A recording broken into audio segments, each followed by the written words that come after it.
Thank you for joining us again at the Street Writer Podcast. My name is Noah, aka Big Mex, and on this series we're looking at the history of the brawler. I want to talk a little bit about the godfather of the brawling game. As one of my old friends on 1UP, JGUSW, pointed out, it was probably the game called Renegade. It was released by Taito in 1986, exactly 1 year before the same studio released Double Dragon.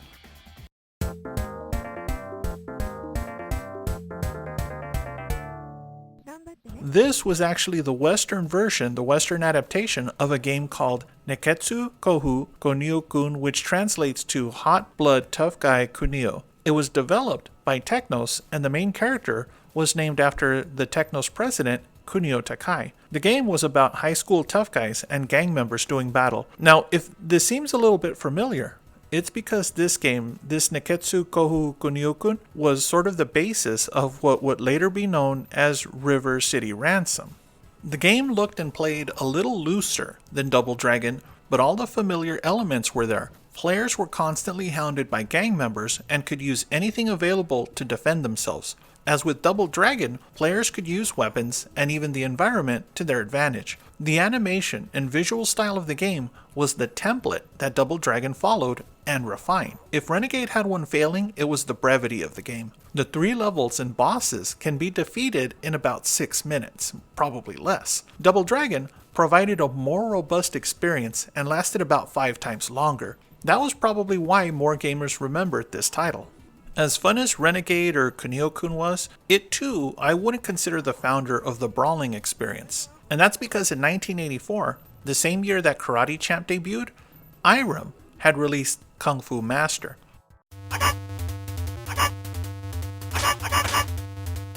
The brawling game and the fighting game were canonized at the same time. Kung Fu Master featured a familiar story. A gang kidnapped Sylvia, the love interest of Thomas, the Kung Fu Master. I sort of found it weird that neither of them had traditional Chinese names. Thomas had to fight wave after wave of opponents to reach his beloved. The character used nothing more than his quick hands and feet to defeat different character types, including a knife thrower, burly guards, dragons, and even little people. Thomas was the first character that was closely modeled after Bruce Lee. While his costume might not bring up memories of the actor, his moves and trademark yell certainly should. Lee was a perfect template to build martial artists from. His punches and kicks worked well when illustrated. He had a dynamic range. His moves were easy to read when created frame by frame. Best of all, he was recognized the world over as a martial artist that really moved as fast as any game character could. It was Kung Fu Master that established the formula of waves of opponent approaching from the left and right, different strengths and weaknesses of those opponents, and also boss fights. The idea of fighting combinations exploited in Renegade and Double Dragon was not quite the same. Players could switch between punches and kicks, but the game system did not include knees, elbows, or headbutt attacks at different ranges. The speed and damage that diverse strikes provided made the latter games more efficient when dealing with scores of rivals. By comparison, Kung Fu Master was more about finding the right timing against advancing hordes and pressing the attack buttons quickly.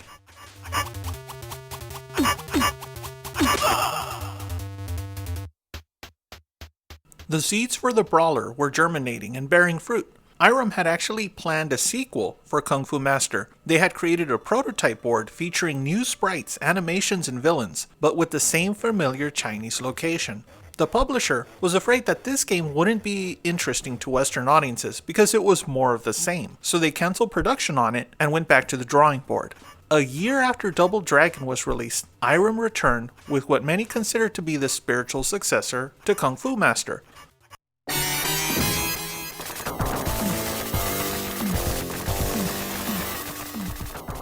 Vigilante, published by Data East in 1988, improved on the mechanics in every way and brought the martial arts legend to the modern world. Ancient China was traded out for the urban jungle, which looked an awful lot like New York City. The girlfriend was named Madonna, and the unnamed hero, possibly the reincarnation of Thomas, could get access to a weapon, a nunchaku, to help out against the skinheads terrorizing the city.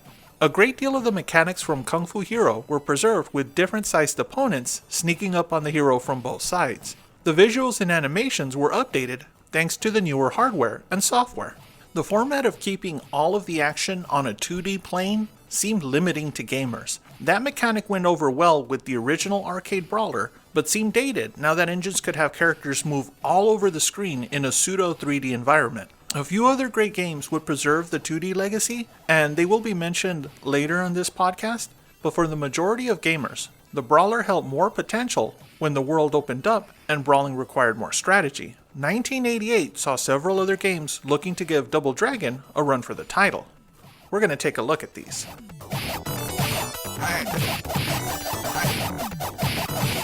Based on the success of Double Dragon, several companies were becoming interested in the brawler. For the most part, the other studios decided to pursue different themes, artistic styles, and combat systems for their games. One of the earliest publishers to try to capitalize on the arcade scene would take on every genre by following the trends very closely.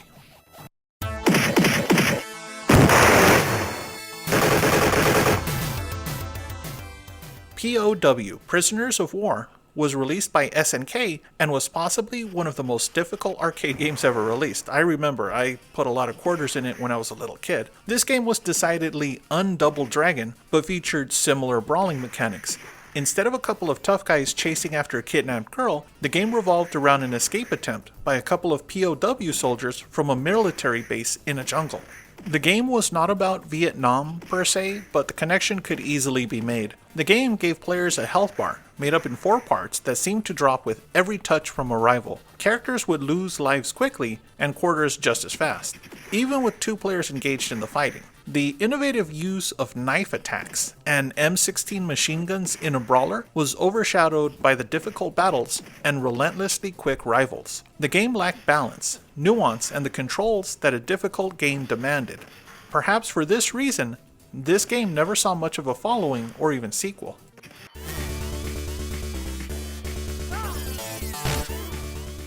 Another difficult game released that same year did make up for the learning curve by providing much better controls and enemy balance. Tecmo released the original Ninja Gaiden in arcades to unsuspecting players. The popularity of the ninja was just beginning to manifest in pop culture. Rather than release a title on the mysterious assassins set in feudal Japan, the game placed them in a modern city. The character sprites featured in the game were smaller than those in Double Dragon, but they were more detailed and better animated. The 2 ninjas, one red and one blue, which we later learned was Ryu Hayabusa, were on the trail of a cult leader set on raising an evil king to rule the earth. As they crossed the USA searching for him, they had to fight his minions, starting with gang members and then steadily building up to more esoteric characters, including giant sumo wrestlers, hockey masked thugs, and barbarians. This cast was folded into a world that was far more interactive than Double Dragon. Animations were created for a number of different actions. Players could climb ladders, swing across gantries, and backflip off obstacles simply by running up to them. A player that had a keen sense of the level layout could never be cornered by any rival. Ninja Gaiden was a game that required far more finesse to play than any other brawler.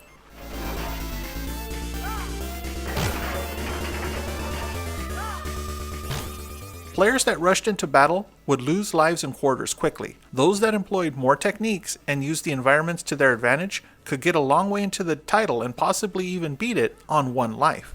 Ninja Gaiden was a great brawler that oozed style, something not really attempted by a studio before the developers nicknamed Strong Team. The other brawlers mentioned did have a certain artistic style, but they didn't have the elements of look, combined with control, animation, and direction that Ninja Gaiden made appear effortless. By comparison, the early brawlers coming from the West were crude and relied on more shock value than anything. Such was the case of the Williams game, Narc. Attention, Narc 1. Oh no, the knife, man! 511 in progress. Let's go! Williams went into the genre guns a-blazing. Pardon the pun, but Narc really was over the top and outlandish as any Williams game to date. The thing that made the game a standout was the visuals. The developers were trying out digitized actors in place of hand-drawn sprites. Environments could be mocked up quickly from photographs and turned into a level. Even vehicles could be digitized and animated in a relative short amount of time. The hard part would be coming up with the programming required to keep all of the frenetic action in the game moving forward.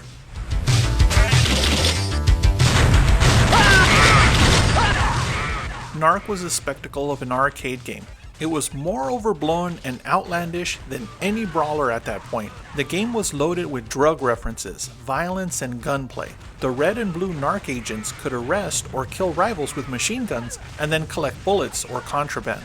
The title relied more on shock value and dark humor than actual gameplay to bring in the players. A prime example of both would be finding out that Mr. Big, the drug kingpin / head of the evil organization Crack, K-R-A-K, turned out to be a giant head that had a burning gaze and shot tongues at players.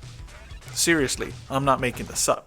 Narc would develop a cult following for its outlandish take on the brawler. Its true contribution to the industry was in showing Williams, and later Midway, that rotoscoped actors would make good sprites for games. NBA Jam and Mortal Kombat would benefit from this new technology. They would take off thanks to the photorealistic graphics that looked unlike any other arcade game.